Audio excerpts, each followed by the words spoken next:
দর্শক নাইম আশরাফের সেলফিতে আটকে গেলেন তারা। চেহারায় মানুষের পরিচয় লুকিয়ে থাকে না, তাই কেবল বাহ্যিক রূপ দেখেই মানুষের ভালো মন্দ যাচাই করা যায় না। কিন্তু এর খেসারত দিতে হচ্ছে সমাজের সভ্য কিছু মানুষকে। সেলফি, বুঝলেন?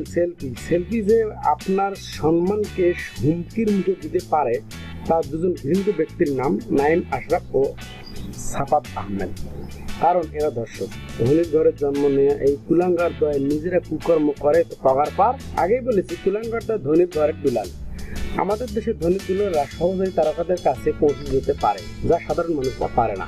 হ্যাঁ, তারকাদের সঙ্গে ছবি অনেকেই তুলতে পারে, সেলফিবদ্ধ হতে পারে, কিন্তু ভবিষ্যতে তাদের মধ্য থেকে কেউ যদি খুন বা ধর্ষণের মতন চানাচুর অবলম্বন করে থাকে, তারকাদের কি দোষ বলুন? জনপ্রিয় সঙ্গীত শিল্পী প্রীতম আহমেদের সঙ্গে ধর্ষকের ছবি পাওয়ার প্রসঙ্গে প্রীতম তার ফেসবুক স্ট্যাটাসে লিখেছেন। এছাড়াও দেশের একটি বেসরকারি টিভি চ্যানেলে বার্তা প্রধান ফারহানা নিশিরও সঙ্গে পাওয়া গেছে ধর্ষক নাইম আশরাফের ছবি। সেটা নিয়ে বেশ বাকবিতণ্ডা। বলি, তাতে ফারহানা নিশার কি দোষ? তিনি নিশ্চয়ই জানতেন যে ওই হারামি নাইম আশরাফের মনে কি লুকিয়েছিল। এখানেই শেষ নয়। ডাক ও টেলিযোগাযোগ মন্ত্রণালয়ের তথ্য ও যোগাযোগ প্রযুক্তি বিভাগের প্রতিমন্ত্রী জোনায়েদ আহমেদ পলক এর পাশে দাঁড়ানো অবস্থায় ছবি রয়েছে দর্শক নাইম আশরাফের।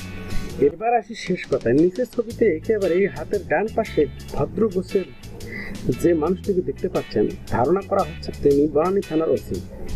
তার পাশে দাঁড়িয়ে আছে ধর্ষকদ্বয়, মুখে শয়তানের হাসি। তিনি থানার ওসি হন বা কি অন্য কিছু হন, আমরা চাই যে শস্যের মধ্যে যেন ভূত না থাকে।